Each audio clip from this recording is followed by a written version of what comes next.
നമസ്കാരം പ്രിയപ്പെട്ട പ്രേക്ഷകരെ, ദിനപത്രങ്ങളിലെ പ്രധാന വാർത്തകളിലേക്ക് ഏവർക്കും സ്വാഗതം. ഇന്ന് മെയ് 1 വ്യാഴം. മുൻ ദേശീയ ഷൂട്ടിംഗ് പരിശീലകൻ സണ്ണി തോമസ് അന്തരിച്ചു. രാജ്യാന്തര ഷൂട്ടിംഗ് മത്സരവേദികളിൽ ഇന്ത്യക്ക് പൊൻതിളക്കം സമ്മാനിച്ച വിഖ്യാത പരിശീലകൻ വിട പറഞ്ഞു. കായിക പരിശീലകർക്കുള്ള രാജ്യത്തെ പരമോന്നത ബഹുമതിയായ ദ്രോണാചാര്യ അവാർഡ് ജേതാവും ഇന്ത്യൻ ഷൂട്ടിംഗ് ടീം മുൻ പരിശീലകനുമായ പ്രൊഫസർ സണ്ണി തോമസിന്റെ മരണം ഇന്നലെ രാവിലെ ഉഴവൂരിലെ വസതിയിലായിരുന്നു. 2008 ബെയ്ജിംഗ് ഒളിമ്പിക്സ് ഷൂട്ടിംഗിൽ അഭിനവ് ബിന്ദ്ര സ്വർണം നേടിയപ്പോൾ മുഖ്യ പരിശീലകനായിരുന്നു സണ്ണി തോമസ്. ഒളിമ്പിക്സ് ചരിത്രത്തിൽ ഇന്ത്യയുടെ ആദ്യ വ്യക്തിഗത സ്വർണ്ണ നേട്ടമായിരുന്നു അത്. പഹൽഗാം ഭീകരാക്രമണത്തിനുള്ള തിരിച്ചടികളെക്കുറിച്ചുള്ള ചർച്ചകൾക്കിടെ വരുന്ന സെൻസസിൽ ജാതി കണക്കെടുപ്പും നടത്തുമെന്ന് കേന്ദ്ര സർക്കാരിന്റെ നാടകീയ പ്രഖ്യാപനം. ജാതി രാഷ്ട്രീയം ശക്തമായ ബീഹാറിൽ നിയമസഭാ തെരഞ്ഞെടുപ്പ് നടക്കാനിരിക്കെയാണ് രാഹുൽ ഗാന്ധി അടക്കമുള്ള പ്രതിപക്ഷ നേതാക്കളുടെ കടുത്ത സമ്മർദ്ദത്തിന് വഴങ്ങി ജാതി സെൻസസിന് കേന്ദ്രം അനുമതി നൽകിയത്. ക്യാബിനറ്റിന്റെ രാഷ്ട്രീയകാര്യ സമിതിയാണ് തീരുമാനമെടുത്തത്. സാമൂഹിക ഘടനയിൽ വിള്ളലുണ്ടാക്കാതിരിക്കാനാണ് സെൻസസിനൊപ്പം സുതാര്യമായ ജാതി കണക്കെടുപ്പും കേന്ദ്രം തീരുമാനിച്ചതെന്ന് മന്ത്രി അശ്വിനി വൈഷ്ണവ് പറഞ്ഞു. ജമ്മു കശ്മീരിൽ രാജ്യാന്തര അതിർത്തിയിലും വെടിനിർത്തൽ ലംഘിച്ച് പ്രകോപനത്തിന് പാകിസ്ഥാന്റെ ശ്രമം. ഏതാനും ദിവസങ്ങളായി നിയന്ത്രണ രേഖയിലായിരുന്നു വെടിനിർത്തൽ ലംഘനമെങ്കിൽ കഴിഞ്ഞ ദിവസം രാത്രി കശ്മീരിലെ പർഗവാൾ മേഖലയിലാണ് വെടിവയ്പുണ്ടായത്. ഇരു രാജ്യങ്ങളുടെയും മിലിറ്ററി ഓപ്പറേഷൻ ഡയറക്ടർ ജനറൽമാരുടെ പ്രതിവാര ഫോൺ ചർച്ചയിൽ വിഷയം ഉയർത്തിയെന്നും ശക്തമായ മുന്നറിയിപ്പ് നൽകിയെന്നും പ്രതിരോധ മന്ത്രാലയം അറിയിച്ചു. പാകിസ്ഥാൻ വിമാനങ്ങൾക്ക് അനുമതി നിഷേധിച്ച് ഇന്ത്യൻ വ്യോമാതിർത്തി അടച്ചു. പഹൽഗാമിലെ ഭീകരാക്രമണത്തിന് തൊട്ടു പിന്നാലെ പാകിസ്ഥാൻ അവരുടെ വ്യോമാതിർത്തി അടച്ചിരുന്നു. ഇതിനു പകരമായുള്ള നീക്കമാണ് 6 ദിവസത്തിന് ശേഷം ഇന്ത്യ ഇന്നലെ പ്രഖ്യാപിച്ചത്. ഇന്നലെ മുതൽ ഈ മാസം 23 വരെയാണ് വ്യോമാതിർത്തി അടഞ്ഞുകിടക്കുക. കേരളത്തിന്റെ അഭിമാന പദ്ധതിയായ വിഴിഞ്ഞം രാജ്യാന്തര തുറമുഖം പ്രധാനമന്ത്രി നരേന്ദ്രമോദി നാളെ രാജ്യത്തിന് സമർപ്പിക്കും.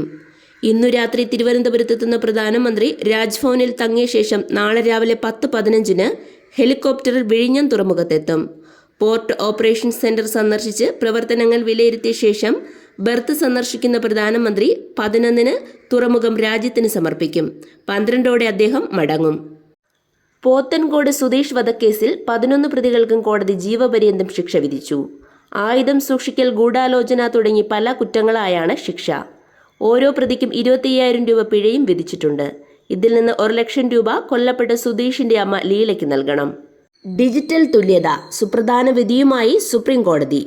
ഡിജിറ്റൽ സൗകര്യങ്ങൾ പ്രാപ്യമാക്കുക എന്നത് വ്യക്തിയുടെ മൗലിക അവകാശമാണെന്നും എല്ലാവരെയും ഉൾക്കൊള്ളുന്നതും തുല്യവുമായ ഡിജിറ്റൽ പ്രവർത്തനം നടക്കുമ്പോഴാണ് യഥാർത്ഥ തുല്യത സഫലമാകുന്നതെന്നും സുപ്രീം കോടതി. സർക്കാർ പോർട്ടലുകൾ, പഠന പ്ലാറ്റ്ഫോമുകൾ എന്നിവ എല്ലാ വിഭാഗം ആളുകൾക്കും ലഭ്യമാകുന്നുണ്ടെന്ന് ഉറപ്പാക്കണമെന്നും ജീവിക്കാനുള്ള അവകാശം സംബന്ധിച്ച ഭരണഘടനയുടെ 21-ാം വകുപ്പ് പുതിയ സാങ്കേതിക യാഥാർത്ഥ്യങ്ങൾക്ക് അനുസൃതമായി പുനർവ്യാഖ്യാനം ചെയ്യണമെന്നും കോടതി പറഞ്ഞു. ബാങ്ക് ATMൽ സൗജന്യ ഇടപാടിനുള്ള പ്രതിമാസ പരിധി കഴിഞ്ഞുള്ള ഓരോ ഇടപാടിനും ഇന്നു മുതൽ 23 രൂപയും GST നൽകണം. നിലവിലെ 21 രൂപയിൽ നിന്ന് 2 രൂപയാണ് വർധന. ISC 12ാം ക്ലാസ് പരീക്ഷയിൽ 100% വിജയത്തോടെ ദേശീയ തലത്തിൽ കേരളം ഒന്നാമതെത്തി. ICSE 10ാം ക്ലാസ് പരീക്ഷയിലും 99.94% വിജയത്തോടെ ദേശീയ ശരാശരിയേക്കാൾ മുന്നിലാണ് കേരളം. പുലിപ്പല്ലുമായി വനം വകുപ്പ് കസ്റ്റഡിയിലെടുത്ത റാപ്പ് ഗായകൻ വേടൻ എന്ന ഹിരൺദാസ് മുരളിക്ക് പെരുമ്പാവൂർ മജിസ്ട്രേറ്റ് കോടതി ജാമ്യം അനുവദിച്ചു. ഉപാധികളോടെയാണ് ജാമ്യം. സ്കൂളുകളിലെ ലഹരിവിരുദ്ധ പ്രവർത്തനങ്ങളുടെ തുടക്കമായി പുതുതലമുറയുടെ മെഗാ സൂംബ. ചന്ദ്രശേഖരൻ നായർ സ്റ്റേഡിയത്തിൽ സംഘടിപ്പിച്ച വ്യായാമ നൃത്തത്തിൽ ജില്ലയിലെ വിവിധ സ്കൂളുകളിൽ നിന്നായി 1500 കുട്ടികളാണ് 20 മിനിറ്റോളം ആടിത്തിമിർത്തത്. മുഖ്യമന്ത്രി ഉദ്ഘാടകനായ പരിപാടിയിൽ കുട്ടികൾക്ക് അഭിനന്ദനങ്ങളുമായി മന്ത്രിമാർ അടക്കം അരികിലെത്തിയിരുന്നു. മുഖ്യമന്ത്രിയുടെ ചിത്രമുള്ള ചുവന്ന ജേഴ്സി അണിഞ്ഞായിരുന്നു കുട്ടികളുടെ നൃത്തം. സംസ്ഥാനത്ത് തൊഴിൽ വകുപ്പിന് കീഴിലുള്ള 16 തൊഴിലാളി ക്ഷേമനിധി ബോർഡുകൾ 11ആയി ചുരുക്കുന്നതിന് മുന്നോടിയായി ഇരട്ട അംഗത്വമുള്ള തൊഴിലാളികളുടെ രജിസ്ട്രേഷൻ റദ്ദാക്കാൻ പരിശോധന ആരംഭിച്ചു. 40 ലക്ഷത്തോളം പേരുടെ പരിശോധന പൂർത്തിയാക്കുമ്പോൾ ഇരട്ട അംഗത്വം ഒഴിവാക്കി ബാക്കിയുള്ളവർക്ക് ഏകീകൃത തിരിച്ചറിയൽ കാർഡ് നൽകും. സാമ്പത്തിക സ്വയം പര്യാപ്തതയ്ക്കും സുഗമമായ പ്രവർത്തനങ്ങൾക്കും വേണ്ടിയാണ് ക്ഷേമനിധി ബോർഡുകളുടെ ലയനമെന്നാണ് സർക്കാർ വാദം. ഭൂരിഭാഗം ബോർഡുകളുടെ അംഗങ്ങൾക്കും പെൻഷൻ ഉൾപ്പെടെ ആനുകൂല്യങ്ങൾ നൽകാൻ പ്രയാസപ്പെടുകയാണ്. സംസ്ഥാനത്തിന്റെ ചീഫ് സെക്രട്ടറി പദവിയിൽ നിന്ന് ശാരദാ മുരളീധരൻ പടിയിറങ്ങി. ശാരദയ്ക്ക് കൈകൊടുത്ത് 50ാമത് ചീഫ് സെക്രട്ടറിയായി ഡോക്ടർ എ ജയതിലക് ചുമതലയേറ്റു. അടുത്ത വർഷം ജൂൺ വരെയാണ് കാലാവധി. ADGP H വെങ്കടേഷിനെ ക്രമസമാധാന മേധാവിയായി സർക്കാർ നിയമിച്ചു.